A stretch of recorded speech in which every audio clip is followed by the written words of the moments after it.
I'm Fatheree. This is Dave. And this is TEX-TREK.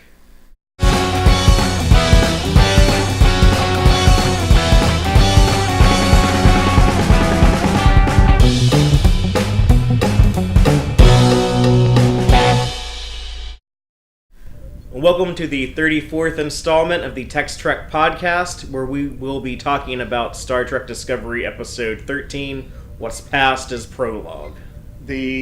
I'm going to say the holy shittiest episode of them all. Don't call it shittiest. Okay, the most holy shit episode of them all. How about a holy fuckiest?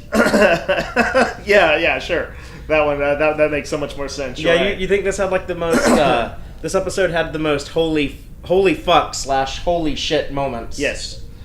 I think I spent about the last 15 minutes like this, like, oh my god. Yeah, I was, I mean, the show has consistently kept me on the edge of my seat this entire second half of the season. Mm-hmm. Or the Chapter 2, as they're calling it.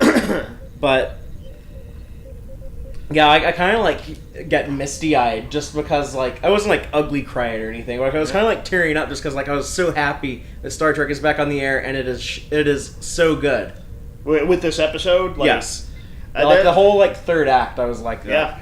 Yeah, no, it was kind of emotional. It was. I think, like, although they've had a sort of a high action content at times, it was I think, probably their most action-oriented one, and also the most suspenseful one, because I had no idea, as always, where this was all going to end up. So they've had a lot of, like, very action-oriented moments, but this whole episode was, like, the big action climax, which I did not expect. I thought that would happen in, like, 2 or 3 episodes.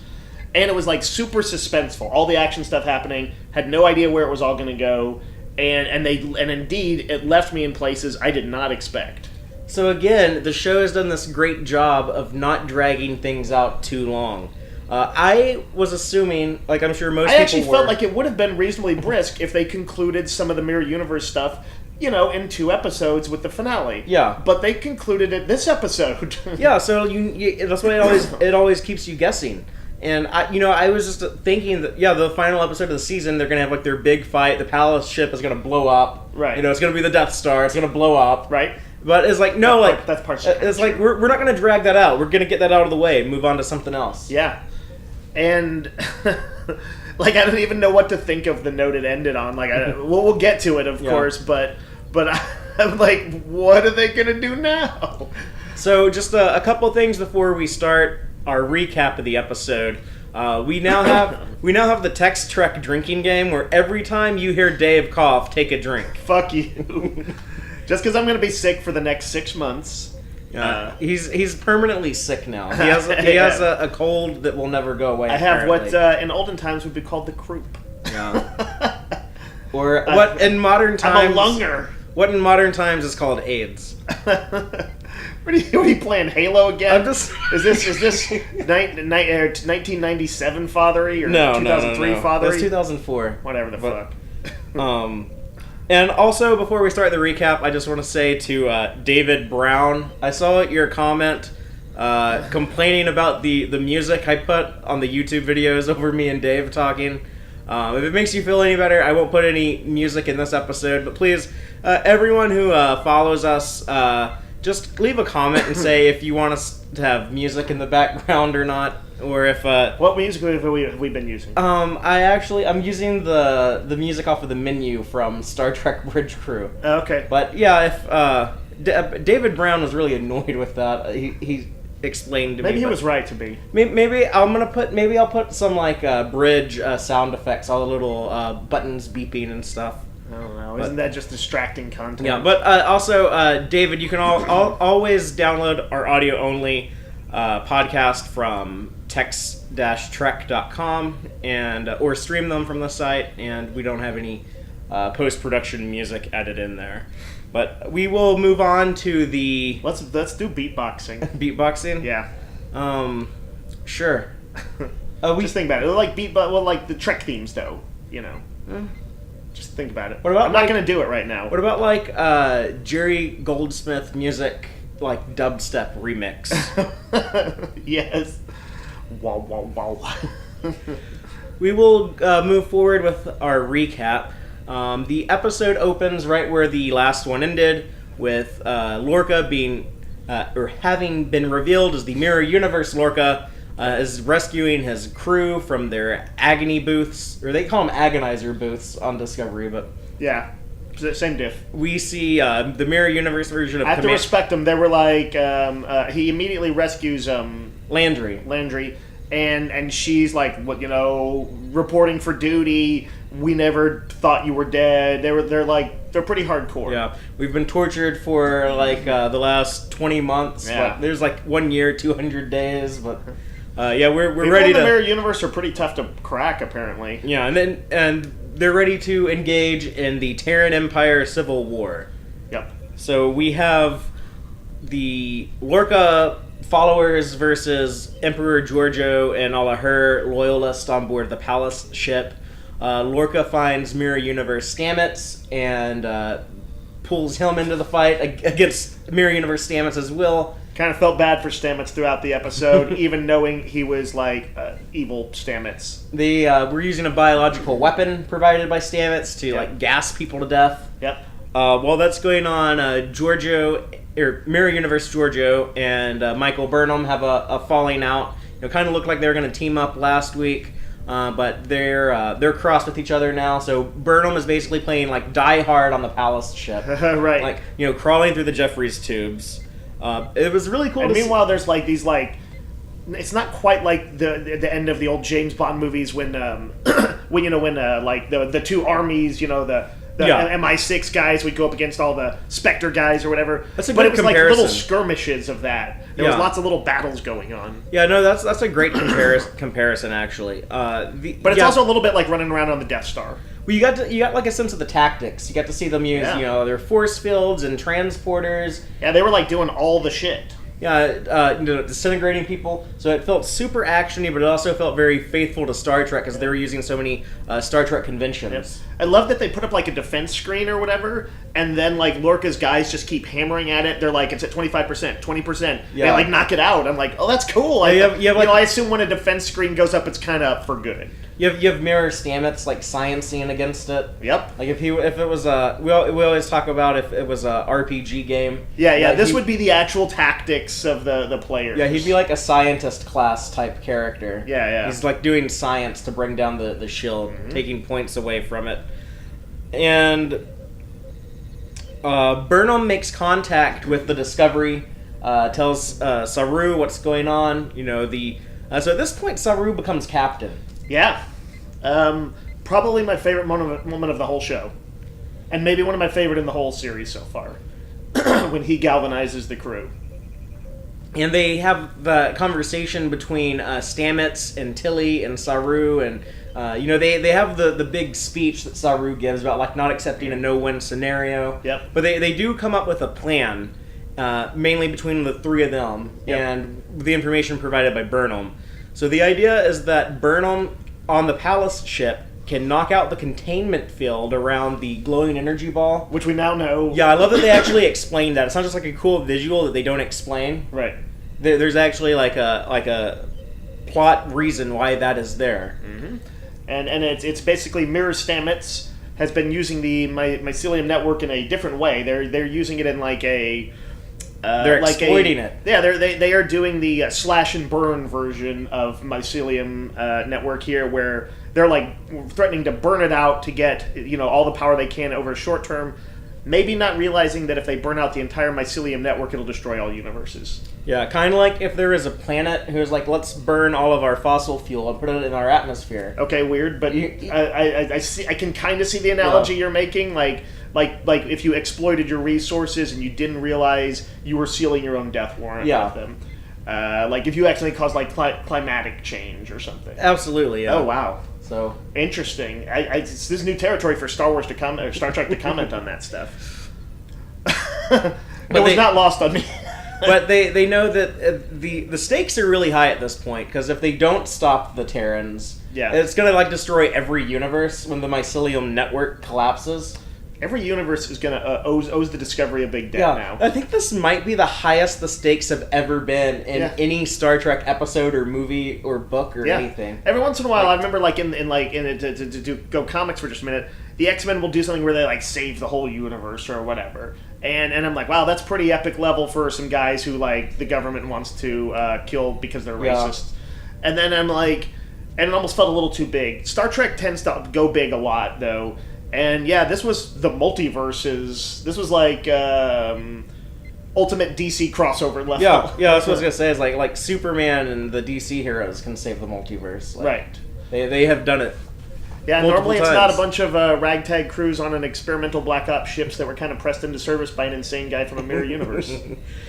So the plan is Burnham takes out the shields. They destroy the core with spore torpedoes because the only way to get the torpedoes. Whoa! Why didn't they call them sporpedos? Sporpedos, I love that. Yeah, they had to create sporpedos. Use their entire payload of mycelium spores.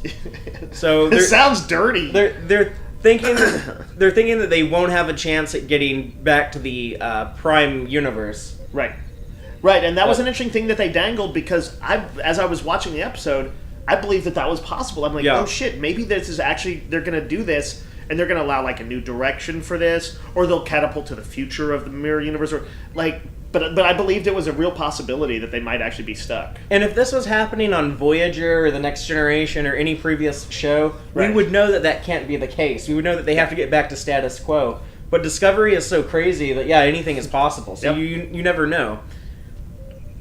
But Saru also explains, we're not going to accept the no-win scenario, and that motivates Tilly and Stamets. They figure out that they can use the warp bubble created by the warp engines to shield the ship and ride the explosion. Like the wake of the explosion, and tap into the mycelial network. I mean, it was a little bit, technobabble bullshit, but it reminded me of kind of how, as we mentioned before, I think how kind of Galactica tended to do that stuff, which is to say, it was a very understandable explanation of technobabble. I think it was good. They didn't lean too much into, like, BS words. You understood they were surfing the explosion. Yeah, and I think it was a good use of technobabble bullshit. Yeah. You can, if you avoid it so hard, I actually think that was sometimes a problem on Galactica, was that they were so invested in never, ever explaining how any of that stuff worked, that it sometimes was awkward it was like the elephant in the room. So I'm glad that they did it. And then back on the Palace ship, Georgiou has retreated to her little sanctuary room. Her panic room? Yeah, Burnham finds her in there. There's a cool line in there where Emperor Georgiou says, "How did you find me? My bracelet blocks my life signs." Mm-hmm. So I'm thinking, because they put that line in there, that's going to come up before the end of the season. Oh, interesting. I hadn't thought about that, but that's a good point. But I could be wrong, but that just seems like a weird thing to mention if you're not going to use it. Right. Well, I mean, broadly speaking, it was supposed to be like even though you're the mirror universe version, we were also supposed to take, she knew her. She kind of knew her in her head, because there was a similarity between her and the Georgiou of the other one, and a little bit of she kind of knew that she would retreat to that room. Yeah. But I think you may be right that was also masking a little bit a scene that could have an importance. And Burnham explains, I betrayed you in both these universes. I feel really bad about that. Mm-hmm. I'm not going to, let you down again, even though you're an evil, racist dictator. Right. By the way, she got hit with that a few times as a painful moment, because what's his name, Lorca, for sure attacked her on that front. You're going to get betrayed by every single version of everybody. It was a pretty harsh blow. But they do come up with the plan to take down Lorca, where they're going to pretend that Burnham's going to turn over Georgiou to Lorca. Mm-hmm. So before we get to the final stuff in the throne room, just talk about what we learn about Mirror Universe Lorca here. Is that he really loves Burnham in a very twisted, sadistic way. He really wants to be emperor of the universe and have her at his side. Yeah. This explains why he's been so protective of her the entire series, and this explains why he wanted her on the ship in the first place. He mentions at some point her decision at the Battle of the Binary Stars, which we already knew from, was that his context as for King's speech originally? Yes. When he was kind of defending that.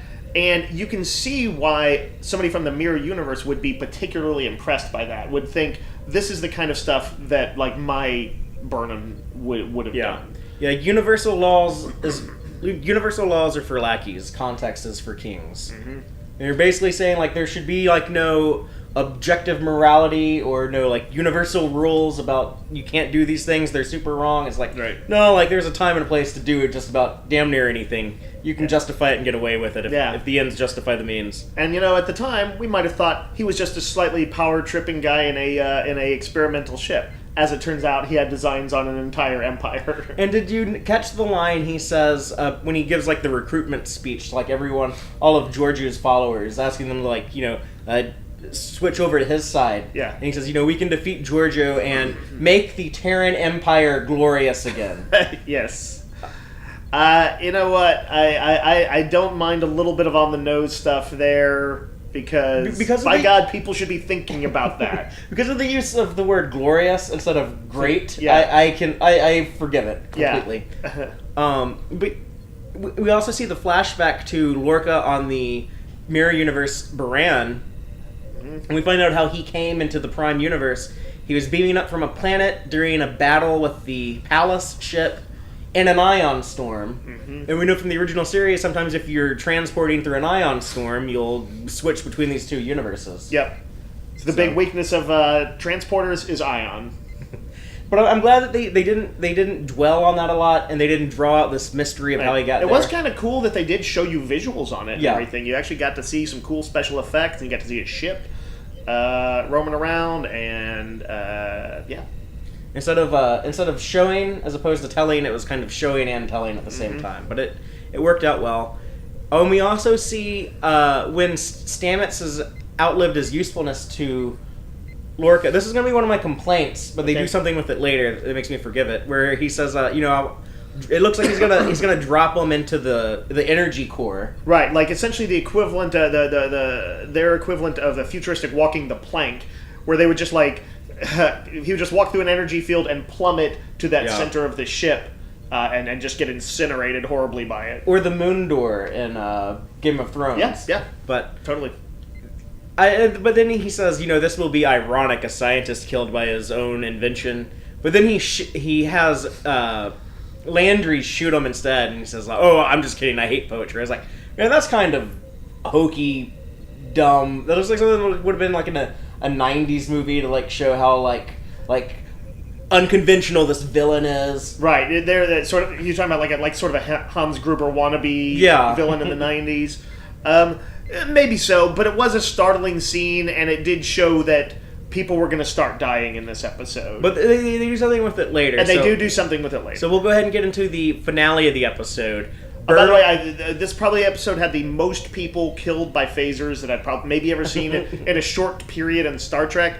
So you had both the set to full disintegrate, a lot of people getting disintegrated, and then there was also those set to kill where it just left a burn hole in you and you just drop over dead. Yeah. I think Michelle Yeoh killed 80 people like that.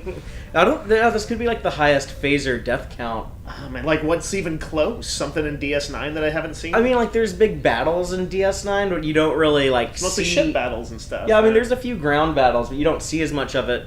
Yeah. When you do, it's kind of like Saving Private Ryan, where it's just super scary and chaotic. And right. It doesn't you don't have the wide shots of a bunch of people getting shot. This was almost John Wick style. You haven't seen John Wick yet? No, right? I have. Yeah. Okay, yeah. And you know how it is. It was very cleanly shot. All the action was extremely clear. And it did walk that line somewhere between honestly, it wasn't going for Saving Private Ryan. It was meant to be kind of cool. Yeah, no, it was fun to watch. It was a high octane action for this show. So continue. But the finale of the episode, we have Burnham reports to the throne room with Emperor Giorgio captive, and has Lorca contact the Discovery. Yeah. So at this point, I as guess far as there's the old tradition of the villain, join me, right? And the hero is, very often the tradition was I'll never join you. But every once in a while, I feel I was always kind of thinking all right, you can't just say, all right, I'll join you. You got to sell it. You got to sell that this is not an easy thing for you to do, but there's enough cause to do it, that, you'll compromise to save somebody else or whatever. And I thought Burnham did a pretty good job of selling it. You can't just make out I'm going to switch sides because your argument for evil is a good one. But at this point, I guess the Discovery had been like going at warp, like in a big circle around the She Palace specifically ship. said go at warp speed so they can't track you. So they're just like nearby, just going around really fast. Yeah. And so they get the call. It's a little silly if you think about it, but they didn't show them like doing donuts. They get the call from the Palace ship with Burnham's security signature on it. Yeah. So Saru orders them to drop out of warp. They're at the Palace ship. Then they get held by Lorca. Mm-hmm. So we see Lorca come face to face with the Discovery crew that he had been deceiving the entire. I was really happy season this one. happened because I hadn't even thought that I needed to see it, but I kind of did, and it was a cool scene. Yeah, and I like that he said, like he respected that crew. He said, "I'll even spare you on behalf of Michael Burnham deciding to join me, and if I thought any of you could switch over to my side." And yeah, I love when he kind of said he's like, if I thought there was a chance, that you could be pulled away. Like he described the Federation like a cult, or something like that. He's like that y'all would leave the cult, then I'd actually recruit you right now, which. For a mirror universe asshole is like as nice a thing as you can say. Like that was kind of him, even though he was about to kill him. Yeah, but Saru is like, "Fuck you, we don't care about your opinions." Yeah. And then Burnham is in the background, and she says, "Saru, I'm here where I'm supposed to be." Right. Which was, there was clearly a little. Yeah. It kind of reminded me of in the Wrath of Khan when they're speaking in code, even though Khan is listening. Yep. Yeah. We for sure there was something more going on with Saru, and indeed. Yeah. So he opens fire on the Palace ship, and the ship starts rocking, and Burnham and Georgiou go to town, just taking out all of the Lorca's men. And admittedly, by the way, this is a slightly dodgy part of the plan. The notion that there'll just be some chaos and we'll start attacking. That's a little crazy. Well, these are the same two people that in the Prime universe they were like, yeah, we're just gonna go over to the sarcophagus ship and capture Takovma. It's true, and they both know. They're both the combat experts and stuff like that, and know how to handle their shit. I like the scene, but it is a little bit like if they had been in manacles or something like that, that like their plan don't work. Well, Burnham knew that she was Lorca's weakness. Yeah, that's a reasonable point. She was doing a lot of psychoanalysis on people throughout this whole episode, sort of unspoken, but she was like kind of doing like Jodie Foster serial killer profiling, in Silence of the Lambs style with Michelle. With Giorgio, Mirror Universe. What's his name? Lorca. So and she called it. I think it's another win in the Burnham is smart as fuck column. Yeah, and they have taken the time. Even if you're one of these people who you don't really like the character of Michael Burnham, I disagree. I think she's been a big contribution to the Star Trek cast of characters. But they do take the time in every episode to show her either doing something super smart, super clever, or just some type of some obstacle that she has to overcome. In a way, I like. Sometimes I like that the demonstrative nature of what she does a little bit over like past Trek captains who are all Mary Sue's. A little bit. Like they're going to do the righteous thing. They tend to come up with like even if it's not precisely like Kirk's Corbomite maneuver gambits and stuff like that. They usually kind of outthink foes, and sometimes they just out-morality them. But yeah, you don't too often see a very demonstrable, this is why this person is in charge. He's very clearly doing something that nobody else could do. Or like doing it better than anybody else could. And Burnham very often is that person. And she can also fight. She has the Vulcan martial arts, the Sus Mana. Yeah. And I loved... There was like 10 minutes of fucking Mortal Kombat. No, this is some of the best action on TV. Oh my god. I mean, I mentioned like I don't watch a ton of TV. Michelle Yeoh also got to tear it up. Yeah, but from what I'm aware of, from the shows that I have watched, like this is better than what you typically see on TV. Right. Well, I know that like I remember hearing like even despite Netflix's strong budget, and they did do with their superhero shows, they did a very good job with Daredevil taking inspiration from like Korean movies like Old Boy and stuff like that. But like everybody was also talking about how the Iron Fist came out and it had crappy fight scenes. I feel like for sure this was great for Star Trek, and I think it was also very high on the level of just general fight sequences. Yeah, this is why this is such a popular show, not just in like the Star Trek community, but just TV audiences around the world. This is one of the best considered one of the best shows out right now. Because, some people don't... Yeah, there's still, of course, the barrier of the format and the paywall and whatever. But I'll be curious when it starts hitting on Blu-ray. People who take the shot then. I'll be very interested to hear how it'll go over, because I think it's going to do pretty well. Yeah. Just because that's how most people have been reacting to it once they give it a shot. But I'll be interested to see, because that will definitely be another kind of turning point for the show. But during this action battle fight, one of the things that I did love, like one of just like the cool details in there, was when Landry is fighting Burnham and looks like she's getting the upper hand. You actually see Lorca use the Emperor's sword that he's been carrying around. Yeah. And he like slices Landry's back. He doesn't kill her, but he like gets her off of Burnham. Like he still wants Burnham at this point. Yeah. Like he still wants Burnham on his side. Landry can't win. Yeah, was Landry a little bit jealous? Did she have did she want to be the captain's woman? Probably so. I do kind of feel a little bad about that. I don't like Landry, so I kind of like seeing her mistreated in this episode. It's horrible. But no, I love the actress. I liked her work on BSG, even though she's kind of unlikable on that show. But she's she seems pretty cool. She wears the look well. Yeah. But eventually they do defeat Lorca, and Burnham tells them, when you were in the Prime Universe, if you just like would have told us, you were this interloper from this other universe, we would have tried to help you get back. I thought that was an interesting point. Arguably, that would have been like...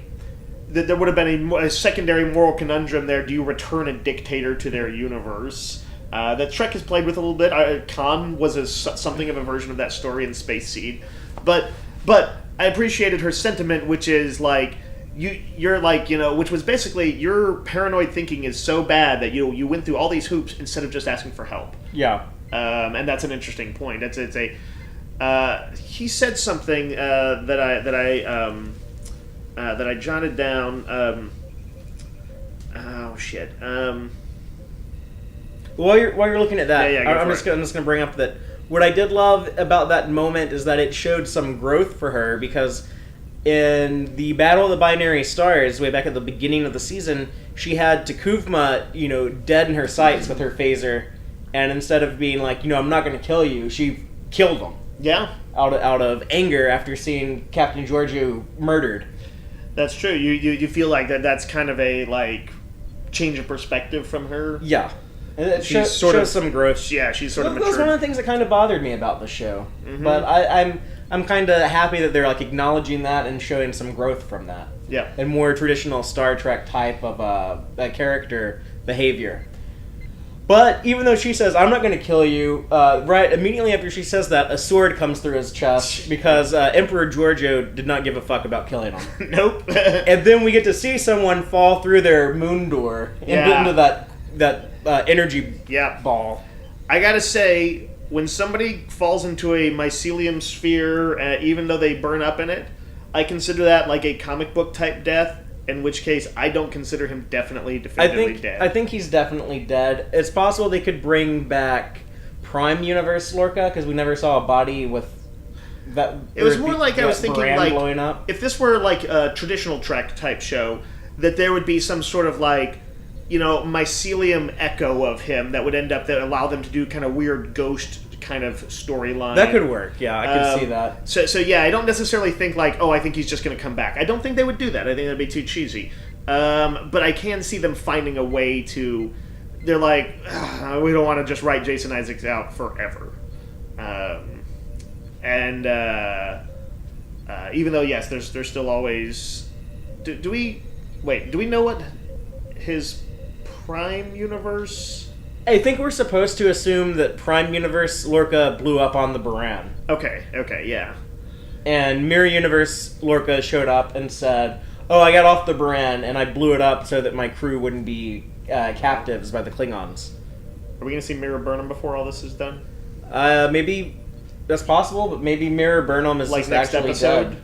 Maybe. Because, it looks like we might be done with the Mirror Universe. Yeah, but do we know what happened to the Discovery in the Prime Universe? Oh, yeah, they could have... Mirror Burnham could be on there. Yeah, I was talking with my friend Randy just briefly about this, and I think he had the notion that maybe, I mean, I guess the Klingons could have, as will be revealed at the end of the episode, Klingons have trashed the Federation in the Prime universe. But that she was wondering if, like, Randy was wondering if Burnham and the Discovery have been, like, helping them, or, like, that's part of their play. That doesn't seem like the Terrans, though. But it doesn't, right. But it's just, but they might, if they found a way to their advantage. By the way, knowing that Lorca was the xenophobe he is clearly revealed to be, full-on Nazi-esque xenophobe in this, I'm sort of surprised he didn't have some harsher parting words for Saru and stuff like that. I mean, I know he is also kind of in his way a competent professional bad guy, and like maybe a little like that. Those sort of insults are maybe a little bit below him, except when he's killing Stamets. I didn't think of that though. But like he had to serve alongside some aliens, and he must have been just like, these are just like nasty, vile creatures. I'd like to be eating a Saru sandwich. Yeah, they did have an opportunity there. You know, I was almost expecting him to call Saru number 1, just for like an old time's sake type of thing. Yeah. He calls him Mr. Saru instead, but yeah. But just to finish off the recap, yep. We have Emperor Giorgio says, you know, I'm a defeated emperor at this point. There's nothing I can do except go out like a boss and fight my way to death. Which I was like, oh wow, that's gonna happen. It's dramatic, it's a pretty good finale, and it feels right. Like, it kind of brings closure to it. And then they went and flipped it on me. Yeah, but instead they do what Michael wishes she could have done at the Battle of the Binary Stars before she's beamed up, when she's ripped away from Michelle Yeoh's fallen body. Right. Because Saru couldn't beam up the body. Instead, Vok ate it. It's messed up. This time Michael Burnham grabs Philippa Giorgio and gets her beamed back to safety. Yeah. Weirdly, yes, this bringing Michelle Yeoh in a way back to the show for at least a time, an episode, for a while, who knows, but she comes back to the Prime universe with them. Yeah. And we then have Commander Landry and the remains of Lorca's forces kind of, take back control of the Palace ship just in time to see Saru and the Discovery attack the energy ball now that the containment field is down, shoot these torpedoes up into it. Yep. They full-on trench run Star Wars'd it. And I gleefully watched Landry die again. And then they have to ride the shockwave into the mycelial network, and Stamets has to navigate them back to the Prime universe. He focuses on Dr. Culber, and he sees the clearing through the forest, so now we finally know what that meant. Yep. And they arrive 9 months after they departed. Yeah. When they said something like, we need to, like, Stamets said, like, we need to know where we are and when, I was like, oh my god, they're gonna do the post-Voyager thing or something like that. They're gonna be unstuck in time, or they're gonna be in the future, and this show is gonna have stealth been not just a prequel show. It's not, but it's also, I don't know what they're gonna do, because I feel like they just did a mirror universe thing. It doesn't quite seem like I can see them doing a lot of time travel stuff. Yeah, right or doing now. like an alternate timeline thing. Because it's a little too thematically close to what they just did. Yeah, it would feel kind of like yesterday's Enterprise, right? Where the Federation is also like losing to the Klingons. So they arrive 9 months and they look around. Yeah, and the Federation is defeated. Yeah. They pull up like a dramatic risk map on the view screen, which we've seen that map before. We saw that map all through the early episodes, and now it's just like all Klingon insignias over everything. It's like they won the game. Get the hell out, Federation. Is that right where it wrapped up? Yeah, and when they first were talking about what time is it? Yeah. I was hoping that it wasn't going to be post-Voyager. I was also thinking, my concern was that they were going to go back to the binary stars and reset the whole first season, which I don't want to happen. That would kind of irk the shit out of me, because it would mean this entire season had zero consequence. Right. And when they said like they were off by 9 months, that was my fear. I was like, oh no, they went back in time 9 months, and they're at right before the war. But that wasn't the case. They were 9 months into the future. Yeah. So now I'm guessing that I assume you didn't watch the trailer for next week. I did not. Because we both avoid those. Like, I almost was going to do it in this one just to get some sense of, like, what the hell do they do in this next episode? Yeah, so I have not watched it yet. So our predictions might make us sound like idiots. Right, because they may have already given us a glimpse enough to know. But I'm guessing that we will see what was going on with the Mirror Universe Discovery and Captain Killy, right? And maybe the proper real Discovery. Captain Killy. Well, maybe like the Prime Universe Discovery that we've been following all this time. Maybe they're going to take the blame for stuff that the Mirror Universe Discovery was doing. Wait, say that. You think that basically they're going to show up and, like, if the Mirror Universe Discovery has been raising hell, that they're going to be like, attack! It's the Discovery, you know, like the Starfleet remnants are going to be like, yeah, watch out for the Discovery. And you think Discovery will be on the radio, will be like, no, scan us. We're on a different vibrational frequency from them. Don't shoot. Yeah, maybe. Arguably. I don't know if their, like, normal scans would pick that up. Like, if they were like, say the Discovery say they for whatever reason decided to ally with the Klingons, which does not fit their xenophobic perspective, the Mirror Universe Discovery. Mm-hmm. But if they did, and they were hitting the hell out of the Federation, would the Federation have just picked up in casual scans of them during the Discovery's raids and stuff that it's vibrating at a different frequency? If the writers wanted it to, yeah, you could go either way. I think that could be like a smart Spock type person would probably think to have catch that. Yeah. But if the plot requires that they don't, they or could you could just also explain it. Yeah, the Discovery blew up anyone who got that close to get that accurate of a scan. Yeah. So I mean, you could go whatever way serve the story best. Right. But anything else about this episode that really stood out to you? So I really did. I loved Saru's speech to them, and it wasn't actually for the no-win scenario stuff. Although I did enjoy that, but like. An echo of, like, a famous Star Trek kind of axiom did not particularly move me. But when he said something about how this would really be they were a real crew now, and this would be their new maiden voyage. Yes. I was like, man, that was like Saru just dropped some serious real captain shit. And like I got so much respect for him in this episode for all the stuff he did, like throughout the whole episode. When they were, like, fighting, he was like, he, like, kind of took command on the Enterprise. Oh, and Discovery. On Discovery. And he also kind of dropped his own version of the speech from Pacific Rim when he was, we're canceling the apocalypse. He brought in his alien biology, and he's like, I half wondered if they were going to reveal, by the way, that he was just bullshitting, and he felt like they were going to die, and he just lied. But he seemed to be, because, like, wouldn't that be, like, an amazing thing? He's got, like, his gangula, like, taped up. He's actually about to go, like, full-on panic mode. Right. But he says that he says, my race can sense death, and I don't sense it. And I'm like... I don't sense it's coming today. If the guy who's traditionally kind of been the nervous Nelly of the crew, even though he kind of keeps it together, clearly, he's not, like, unprofessional, but if that guy tells you, we're going to do this... then you're like, fuck, I guess we're going to do it. Yeah, if he's confident, it's going to make you confident. Yeah.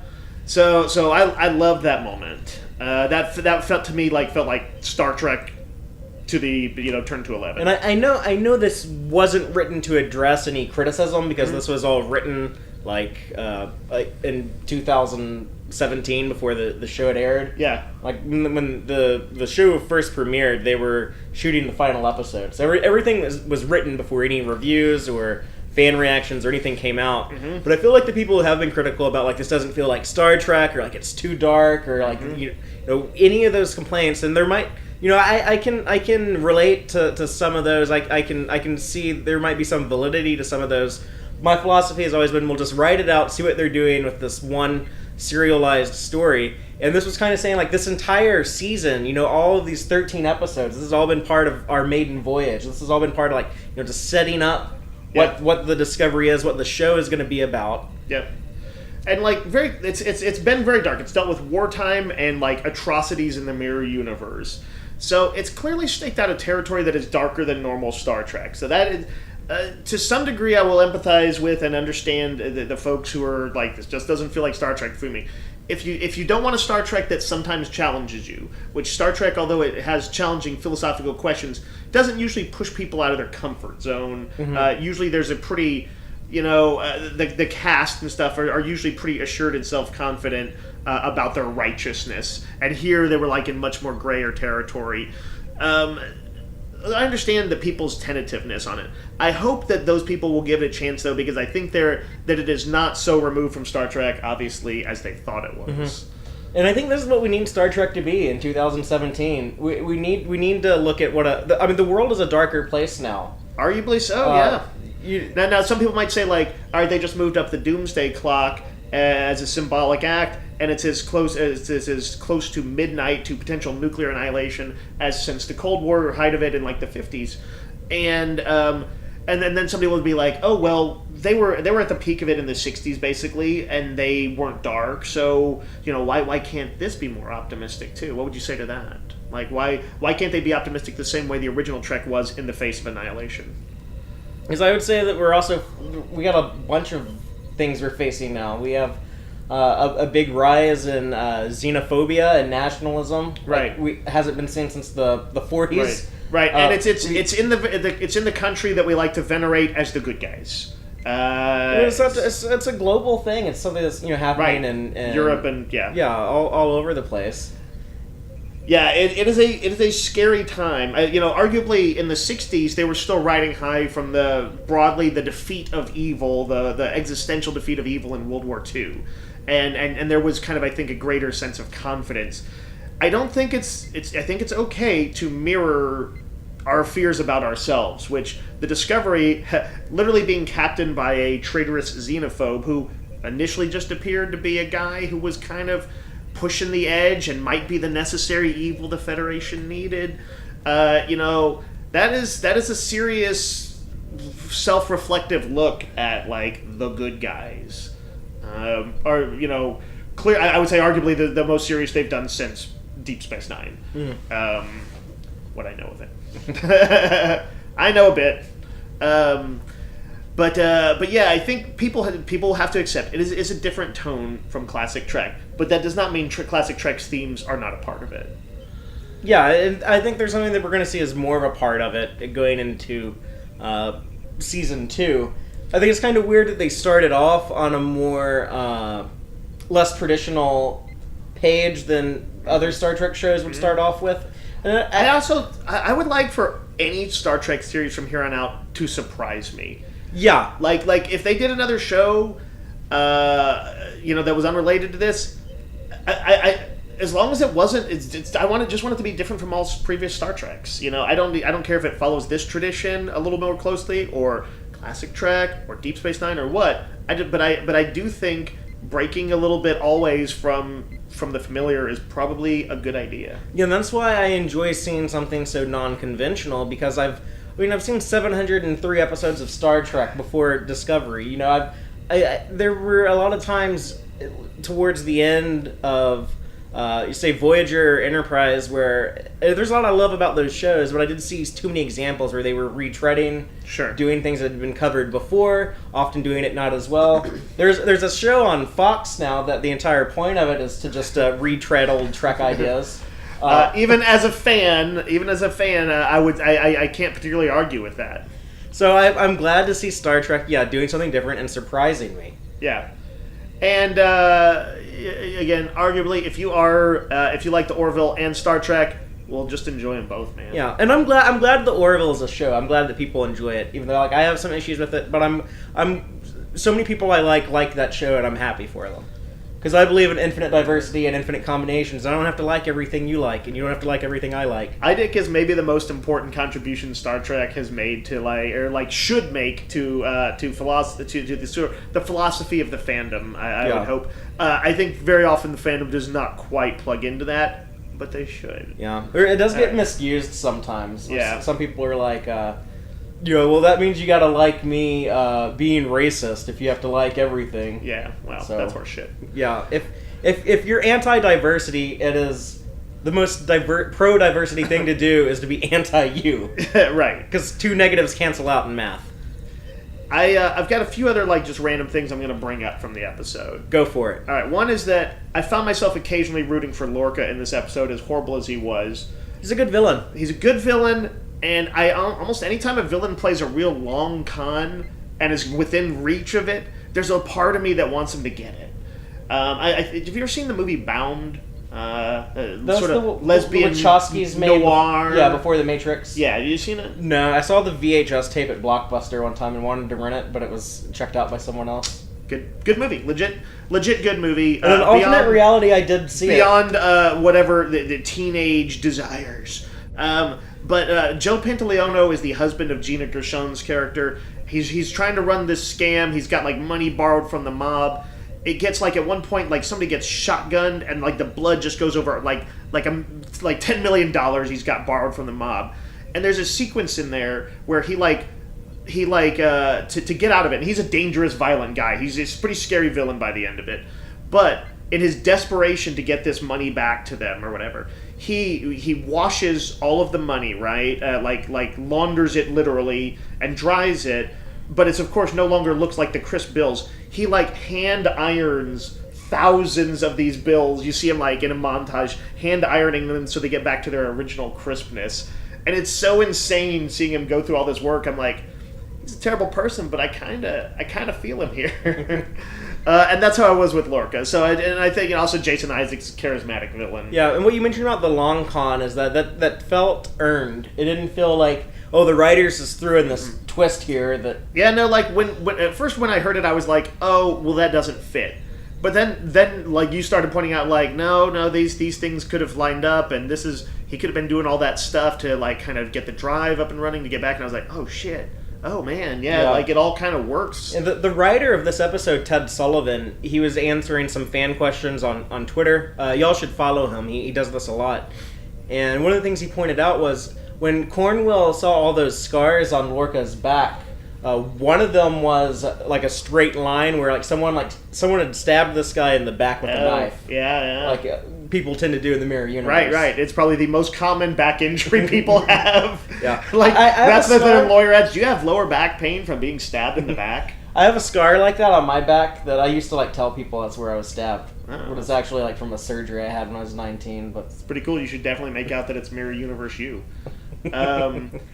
Let's see. I did want to say I also felt like Michelle Yeoh and Jason Isaacs probably had to have had an awesome time being like basically rival warlords in this episode. They both got to talk a lot of shit. Mm-hmm. They got to sword fight. Like tons of fun. Yeah. Just it was great watching them be like dueling, evil emperors. And they didn't like ham it up too much. No, like when they met in the hallway, like they just like kind of like. They both started like it was almost like it reminded me a little bit of how action. It's a little more heightened than this, but one of my favorite action directors is Michael Mann, who very often directs action very kind of efficiently and has like professional people. The shootout in Heat is one of the obvious sequences where you have these very professionally trained robbers, like military precision. When Val Kilmer sees the cops, he's just like just like instantly goes at it with his machine gun or his assault rifle, and. That's not unlike what happened when they run into each other in the hallway. They both just start doing all these tactics, and they're setting up shields, and they're cutting down shields, and it was super cool. Let's see. Just so while we're on that note, just one of the things I wanted to point out was when we saw the mirror universe version of the woman with dreadlocks on the bridge on the Discovery. Right. She's a semi-recurring supporting character whose name escapes me. Her name is Oweskun. I don't know how to say it, but it's spell it. Owossekun.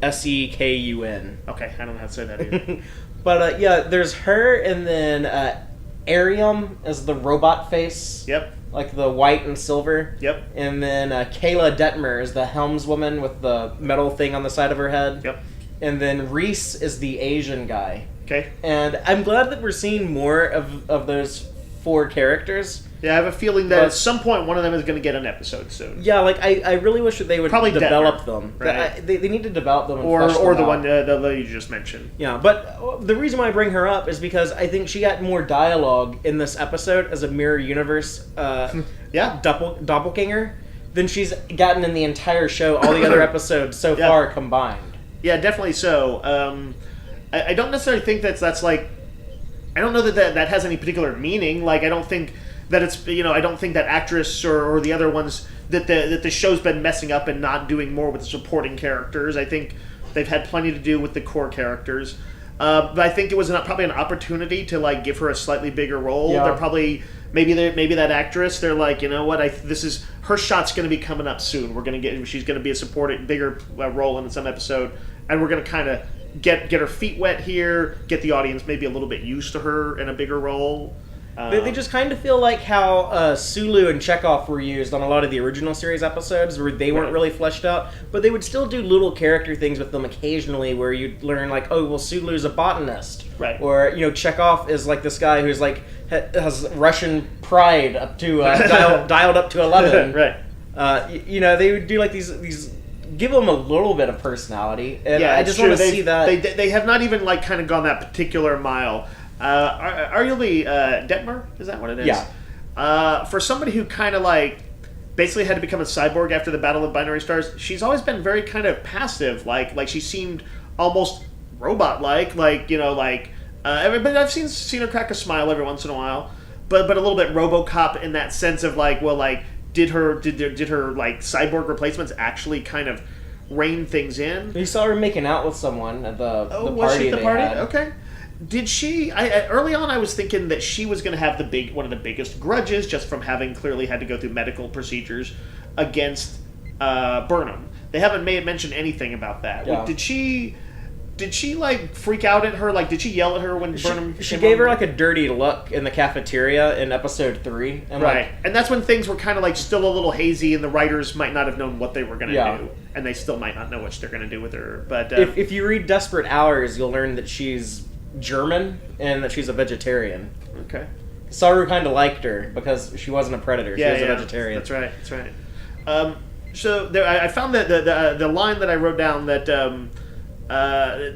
Lorca says when he describes the Federation as a social experiment doomed to failure, and he's wrong. But what I was thinking of is like, in his universe, seems like the laws of the mirror universe, maybe he's right. Spock's reforms try and set up a federation, and it does fail. Now, you could say that that's because it had so much going against it. There's a million X factors in there. You could, but I was kind of thinking, I'm like, is he right in his world? Are these guys really just victims of their own circumstances? They're in a world where kind of like the wrong thing is the right thing, and they're pulled along by currents that are beyond their control. Trek doesn't tend to get into the big moral, the philosophy of the mirror universe. And I do think it's one of those ones, like we've talked about, like Bizarro and stuff, where if you poke at it too much, it might unravel. Yeah. You don't want to like discuss like, well, why? How was Stamets specifically different? Is evil good and good evil, or is it something more to it? You don't want to poke too hard, but it just occurred to me that there was a little bit of truth to what he said, but also the kind of people who are really fearful of social experiments are usually the douchebag xenophobes of the real world. And so that also rang true. Yeah. The whole thing with the Terran Empire being that, like, they're so driven by their fear and their paranoia. Right. That's what you see. Perfect example of, like, what builds fascism. Yeah, that fear of globalism. Mm-hmm. Yeah. It is eerily relevant, painfully eerily relevant. I hope Trek fans are paying close attention and are ready to get their fucking Saru on when they need to. Yeah, because Saru was a boss in this episode. It was. I'll be fascinated to see where every character goes at this point, from Tilly, who found herself asserting herself in this one, in having to pretend to be a captain. She became more like a captain.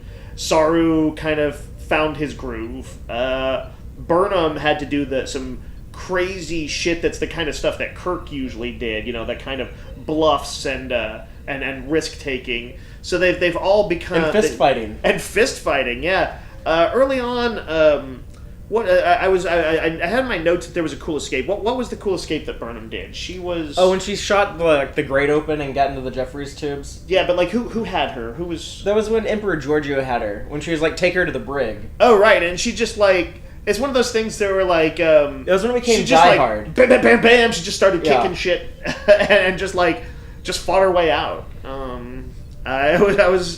I'm not usually expecting Trek to go that Die Hard, and probably most of the time it shouldn't go too much that direction. I don't want Trek to be a fighting show. But that's so true to the original series. There's a shitload of action in Star Trek. Right. In the early days. Not every episode, but yeah, like there should be plenty of episodes that does have action set pieces, and if they could have done things like this on the original series, they would have done it so many times. Oh, yeah. Well, yeah, they choreographed their action sequences. They just choreographed it in that old, like, what I'm going to say is, like, Wild West fighting kind of style. Big, wild roundhouse punches, kind of crazy tackling tactics. Jump up in the air and kick somebody, and then you both fall down. And the deadliest attack of all, the double fist punch. Yeah. No one can resist it. It gets through the shields. Yeah, I need to see someone in Discovery, dude, even though it makes no sense at all. No, of course it doesn't, but... It would hurt your hands more than it would hurt whoever you're hitting. You know what I would love, though? And this is the nerdiest of nerdy things, but if, like, Sarek or somebody was, like, showing, Burnham some sort of Vulcan fighting technique and said... If you interlock your fingers, and you do that, align your knuckles in just such a way, he describes how you can do it in such a way that it is like a hammer blow that you can increase the impact 10 times if you do it right. If you can load your Katra into your fist and make it have more impact. It needs to be something that Kirk would be able to do too. But my only point being, he would say, well, yes, you run the risk of breaking your fingers, but if you do it right, it can be devastating.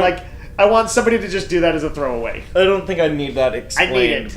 I need it. It's more important to me than any mycelium drive technobabble. The last thing I'm going to bring up is that one little detail that I don't think anyone would overlook, they kind of dwell on it a little bit, but when they're making their escape through the mycelial network to come back to the Prime Universe, there is that one single green spore or speck of something floating in their engineering test bay that lands on Tilly's shoulder. Right.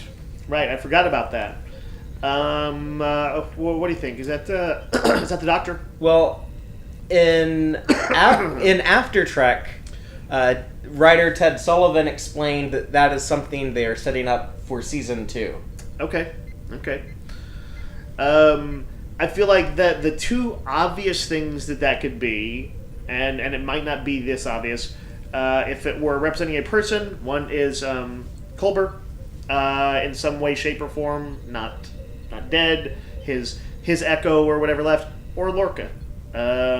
What if she gets possessed by Lorca? See, I don't think that. I already thought about that. I was like, they've already had a possessed guy, Ash. They're not gonna. True. I don't think they would go that route. But it could be a parasitic thing that just chills in her until it can find a better host, or until it can create a form for itself, until it can, there's any kind of technobabble explanation you can come up with. In the second, how is it green? In the Dune books, I don't know. I've only read the first one. Okay, well, you know Paul's little sister, Aaliyah. Yeah. When she grows up and she's like the aunt to Paul's children, who kind of become like the protagonist in the series. If you don't care about Dune, just forgive me for this little divergence I'm going to go on to. But yeah, so Aaliyah has because her Bene Gesserit thing, she has the memories of all of her ancestors and stuff. And because their mother was actually the daughter of the bad guy, the Baron Harkonnen. Yep. So he appears to her. She sees this floating fat man who's telling her all this evil stuff, and kind of drives her to do some batshit crazy evil things. So I'm wondering if they could do something where Tilly has Lorca, she can see him. The way you would shoot it, you just have Jason Isaacs in the room with her, but only she can see him. The equivalent of a little Jason Isaacs, a little Lorca devil on the shoulder. Yeah, telling her to eat Saru and go bad. Yeah, you gotta break bad. I could see some version of something like that. There's also part of me that's no, that would go terrible. But at this point, we were both kind of like, what are they going to do with this 9 months later Klingons have won kind of thing? But they've earned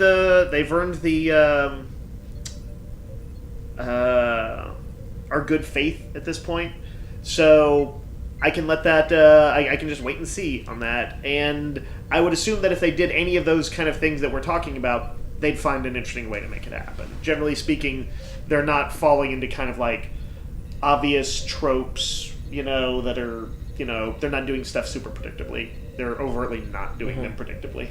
And this has become a very well-written show. Yeah.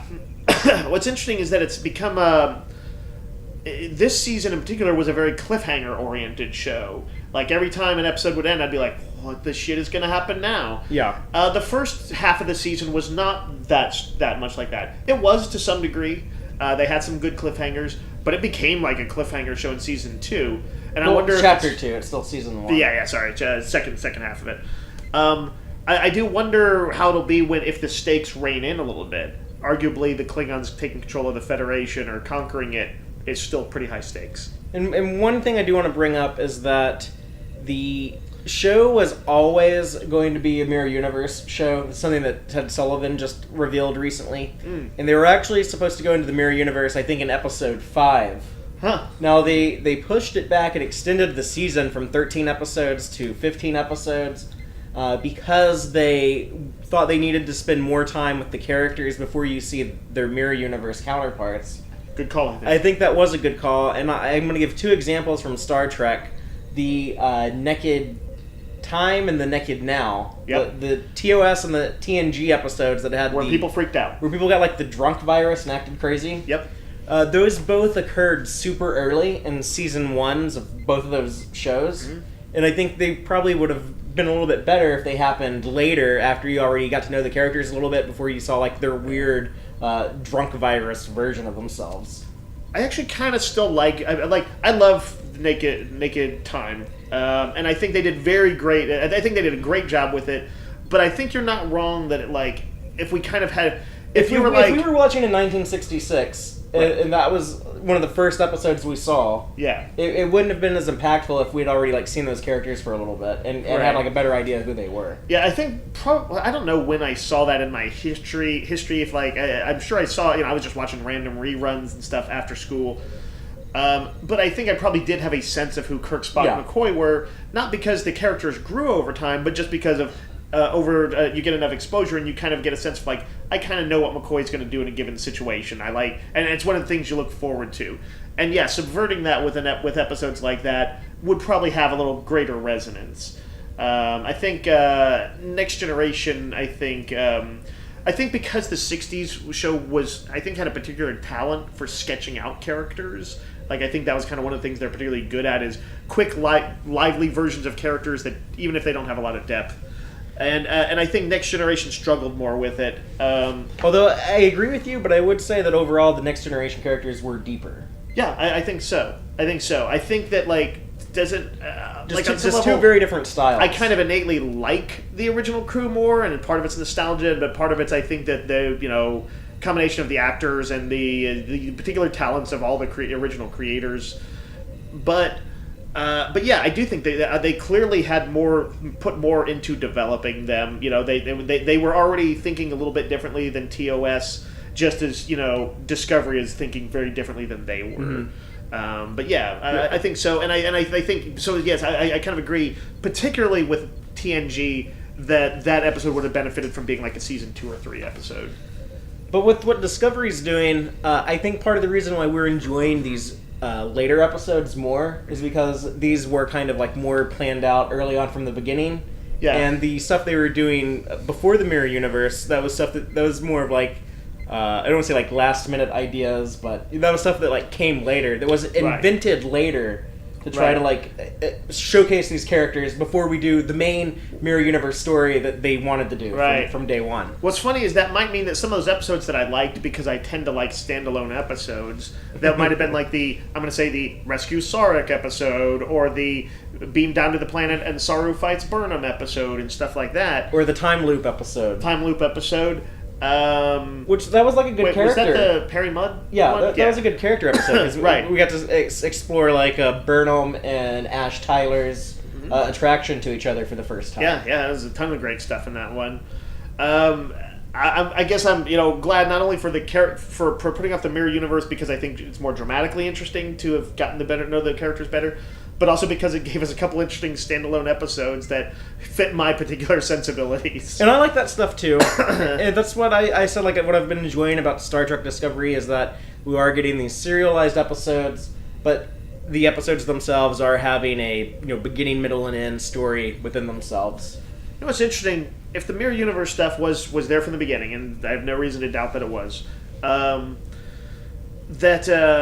other than Jonathan Frakes accidentally leaking it, they did a pretty good job of covering it up. I would never have suspected it. I mean, I'm sure like it would always be something like people would throw out like, well, what if this weird captain is a mirror universe guy? Right. But that sounds like crazy fringe theory. Yeah, I mean, I would probably look at those things and be like, it's possible, but I don't see enough evidence for it to put a lot of weight in that theory. Right. And it would have really surprised me. And I also would have said, like, there's no way in the first season that they get into mirror universe versions of characters that we're just getting to know. Yeah. Not a chance. As it turns out, it was a 100% chance. I guess what I'm going to say is respect to those guys for keeping it under wraps and for being ambitious in a way that I didn't expect. Super ambitious, yeah. The entire show has been very ambitious. And, we talked about how Next Generation was kind of trying to distance itself from TOS and didn't do a lot of callback episodes, and later on they would do much more in Deep Space Nine and stuff. I'm glad that they're immersing themselves a bit in the Trek universe here. For one thing, to make it feel real, because it needs to kind of feel that way. I think for fandom, especially with a tone that's very different from classic Trek stuff. But also because I guess it does feel realer to me. I like that it feels like part of that shared universe, that they in quiet ways tip their hat to Enterprise. And a lot of other stuff. Yeah, you can have like Sarek or Harry Mudd show up. Yep. You can do like big cool things with something like the Mirror Universe. I still need to know, how is Kirk not going to know about the Mirror Universe? Is the Discovery going to correct what's going on with the Klingons conquering the Federation? Is that going to be like an alternate timeline that gets erased?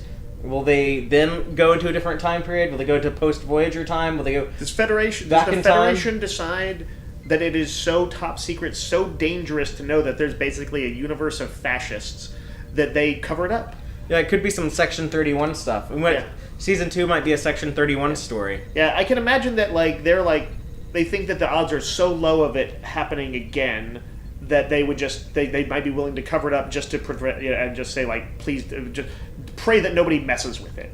That you don't get some ambitious Starfleet captain who wants to go there for their own reasons. But yeah, that is a question that I think should be answered. And I'm guessing we'll get some answers next week with the episode "The War Without, the War Within," the penultimate episode of Star Trek Discovery Season 1. It's going to be sad when it goes. Yeah, because we're going to have a long wait. They said the earliest Season 2 will be early 2019, so we're looking at least a year. Oh my wait. God. Yeah, it's going to be... That's horrible. It's going to be painstaking. That's horrible. But it looks like that's when I watched DS9, I guess. Yeah. Well, this is the 25th anniversary of Deep Space Nine, and I'd love for us to talk about some Deep Space Nine stuff. So, if you want to hear about Deep Space Nine, post some comments about what you want to hear specifically in Deep Space Nine. Don't you want to hear about Voyager? Not this year. We'll wait till the 25th anniversary of Voyager. Okay. But yeah, we'll talk about some Deep Space Nine stuff in 2018. Let me know what you want to hear specifically. Do you want to hear our thoughts on the Dominion War or on the Trouble with Tribbles episode, Trials and Tribulations that they did? Even when I hadn't seen any Deep Space Nine, I watched that episode at one point and I was like, that was a great episode. It's great. Super good. But we're also going to be talking about my trip on the Star Trek cruise. That's going to be coming out sometime within the next week. Right. So while we're waiting on the 14th episode of Star Trek Discovery, you'll be able to check out my take on the Star Trek cruise. I will interview you and find out the mysteries of what goes on a cruise, because I've never been on a cruise, never been on a Star Trek cruise. I don't even know what a boat is, so I'm just going to ask you. I'm just going to ask you about it. Dave isn't even sure if the ocean exists or not. He thinks it might be a myth. I'm a little dubious about it. So be sure to keep your eyes open for that. And until then, live long and prosper, y'all. Thank all of you so much for checking out this installment of TEX-TREK. I hope you enjoyed it. Please be sure to like our YouTube videos and subscribe to our channel.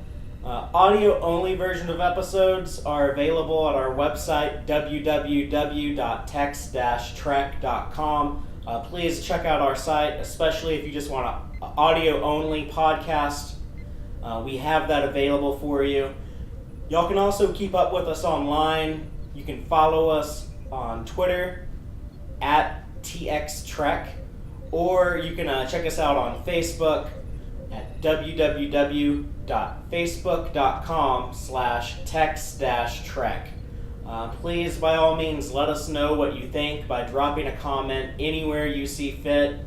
We definitely want to hear your feedback. Let us know what you liked and what you would like to see more of, what you would like to see differently going forward. If you want to email me directly, go ahead. I can be reached at fathereeactual@tex-trek.com. Thank all y'all again. Take care.